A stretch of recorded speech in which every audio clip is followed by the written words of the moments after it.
কলা গাছে ব্যাপকভাবে ছড়িয়ে পড়েছে এই পানামা রোগ। পাবনায় কয়েকশো হেক্টর জমির গাছ এই রোগে আক্রান্ত হয়েছে। কৃষকদের চোখের সামনেই মরছে হাজার হাজার কলা গাছ। ফলে স্বপ্নে ভঙ্গের বেদনায় কাঁদছেন চাষিরা। আপনারা দেখতে পাচ্ছেন যে এই কচি পাতা আসলে প্রথম হয়তো এই শুকিয়ে যায় এবং শুকিয়ে যাওয়ার পর এক পর্যায়ে এই গাছ ফেটে যায়। এই ফেটে যাওয়ার এক পর্যায়ে এই গাছটা আসলে মরে যায়, যে কারণে পুরো বাগানে এই পানামা রোগ দেখা দেয়। এক পর্যায়ে একে একে গাছটা যদি কেটে না ফেলে দেওয়া হয় তাহলে উপড়িয়ে, কেটে মানে গাছের গোড়া থেকে উপড়িয়ে তুলে ফেলে দিতে হয়, তাছাড়া একে একে পুরো বাগান ছেয়ে যায়। পাবনার আটঘরিয়ার ধলেশ্বর গ্রামের কৃষক আক্তার হোসেন খান এবার 4 বিঘা জমিতে কলার চাষ করেছেন। গাছে পর্যাপ্ত ফলও এসেছে, কিন্তু হঠাৎ করে পানামা রোগের আক্রান্ত হয়েছে এই কলা গাছ। এতে তিনি ব্যাপকভাবে ক্ষতিগ্রস্ত হয়েছেন। দর্শক যারা আমাদের ভিডিওটি দেখছেন, আসুন আসলে আমরা জেনে নেই কলা গাছের কিভাবে পানামা রোগ হয়। আমরা চাষির সঙ্গে সরাসরি কথা বলতে চাই। পানামা রোগ এটা বোঝা যাচ্ছে কলা গাছের মানে লক্ষণ দেখে। ভিতরে আস্তে আস্তে গাছটা দেখা যাচ্ছে যে আপনার পাতা হলুদ হয়ে যায়, ডাগিয়ে ভেঙে পড়ে, আর গাছ আস্তে আস্তে মারা যায়। গাছ কাটলে পরে ভিতরে দাগ দেখা যায়। এটা আমরা মানে এইসব কৃষি অফিসার বা অন্যান্য সবার সাথে এটা আলাপ করে দেখেছি। এটা আসলে পানামা রোগ। তে এ রোগের প্রতিকার আমি অনেক দিয়েছি, কিন্তু কোনো কাজে আসছে না। পানামা রোগ হওয়ার পরে এই গাছটা সম্পূর্ণ একবার শিকড় সহ তুলে বাইরে ফেলে দিচ্ছি।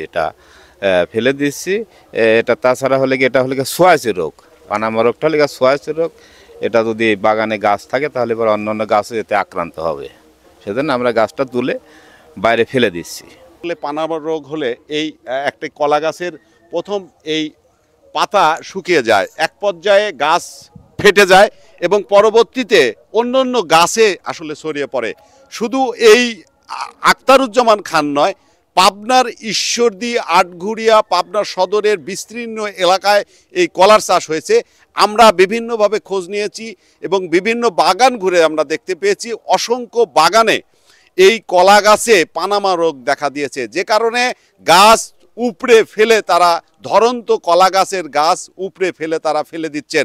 এতে কিন্তু তারা ব্যাপকভাবে ক্ষতিগ্রস্ত হচ্ছেন। কৃষকরা এই কলা গাছের পানামা রোগ রক্ষার্থে তারা বিভিন্ন কীটনাশক প্রয়োগ করেও কোনো সুফল পাচ্ছে না। আমরা একটু দেখাতে চাই যে এখানে তো একটা গাছ ছিল, এই গাছগুলো আপনারা কি ওষুধ প্রয়োগ করেছিলেন? এই গাছটা আমরা ওষুধ দানাদার বিষ ব্যবহার করেছিলাম, বিভিন্ন ধরনের সার দিয়েছিলাম। দেওয়ার পরেই গাছটা আমরা এখানে লাগাইছিলাম।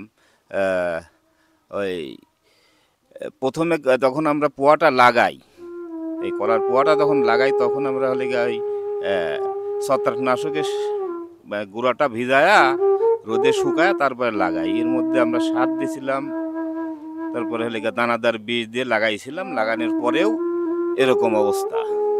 মানে লাগানোর এই পুরো কীটনাশক প্রয়োগ করার পরেও এই গাছ আসলে মরে গেল, যে কারণে আপনি এই গাছটা তুলে আবার ফেলে দিলেন। এমন আপনার বাগানে কতটি গাছ আপনি ফেলে দিয়েছেন? এমন গাছ প্রায় 2 থেকে 250 গাছ ফেলে দিয়েছি। আপনি পুরো বাগানে কতটি কলা গাছ লাগাইছেন?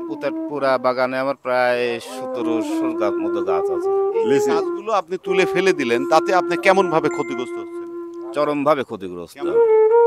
এই গাছ তোলা একটা লেবার এই সমস্ত এই কাজ করা লাগে।